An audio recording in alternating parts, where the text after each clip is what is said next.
Hi, I'm Ashley Gunter, and this is Crash Course. Today we will talk about the heart-wrenching ups and downs in The Shattered Rose by Tammy L. Gray.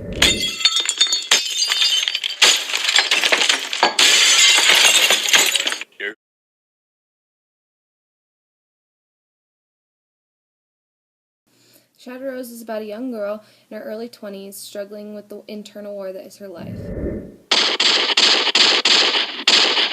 A simple word dictates all that she does. It consumes her life as a whole.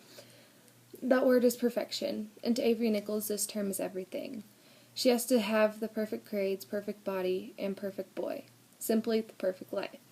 But behind this pristine screen is a very imperfect, rather flawed girl. She was a prisoner of her own self-loathing, said the author in the description on the back cover. She was slowly cracking under the pressure of the word. Avery knew the long journey that his sophomore year of college at Windsor was going to be rough, but to what extent? Through the struggle of grades, time bombs at her boys, and the monster that is herself, it seemed impossible for her to make it out alive. Blech.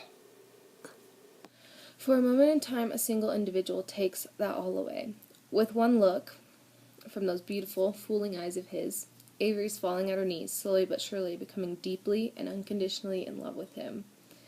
Her love was a cover of the actuality of the situation, of how toxic this relationship between two individuals could actually be. Avery was willing to destroy herself to get any ounce of love from him, but because of the past, he was incapable of having those emotions. Jake Matthews may have seemed to make a lot disappear, like I just did.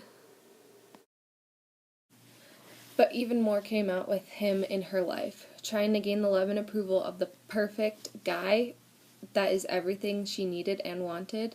Avery abandoned abundance of her values, goals, and happiness. Jake pushes Avery past her physical and mental limits into places she never wanted to end up, meanwhile losing the firm grasp she had on her grades, letting them drop.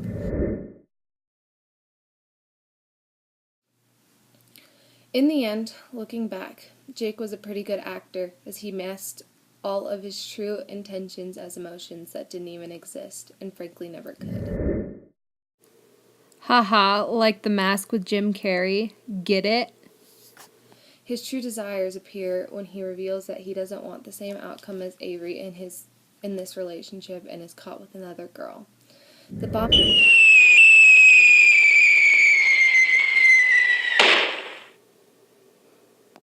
that is dropped by him is very harmful to Avery and almost breaks her completely, as the one she loved declares his cold, heartless feelings, unable to function for days on end. She slowly slips into a dark abyss of a deeper depression that had already been lingering.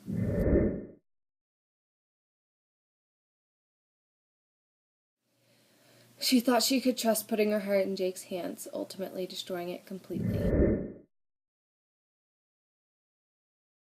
Within this dark place, she finds herself in the quad, sitting on the bench in the midst of a mental breakdown.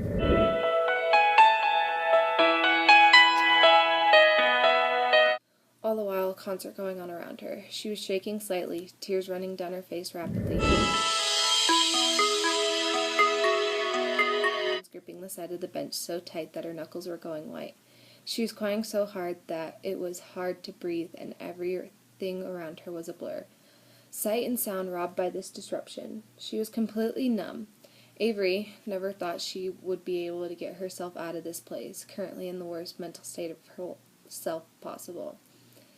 That is until a complete stranger came and sat next to her on the bench, comfortingly holding her hand through it all until she was somewhat calm, being there in her time of need, waiting till she calmed down and felt better.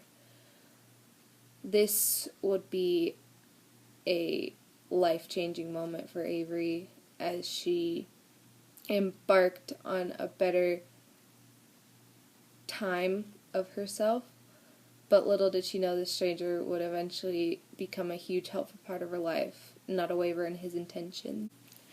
With his touch, sight, and sound recovered, just as a man was sitting on stage about to say a quote that reads, "Even the darkness will not be dark to you.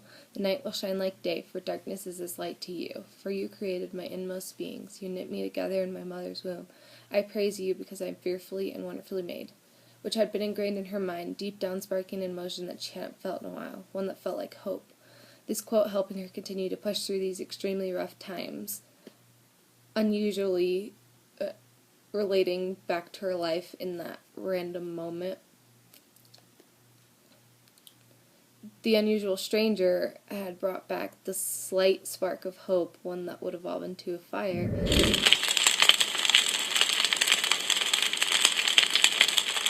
One was the one and only Parker. He was no Jake Matthews, but he brought all that he could to the table. Unlike Jake, Parker was genuine, kind, and very caring person.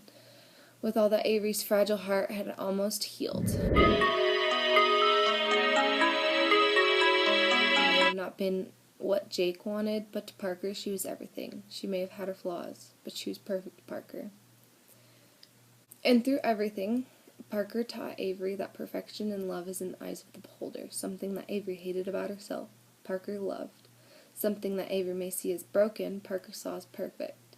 And that's what the meaning of this book is, that no matter how bad things may seem, it will always get better. The wounds will always heal, and your experiences always change along with your thoughts and feelings about yourself. People come in and out of your life, changing within the course of the mission. You have your ups and downs. Things may not be rainbows and unicorns all the time. Pink fluffy unicorns dancing on rainbows. Pink fluffy unicorns. Life will go on. And that is it for today's episode of Crash Course. Thank you for watching, and see you next time.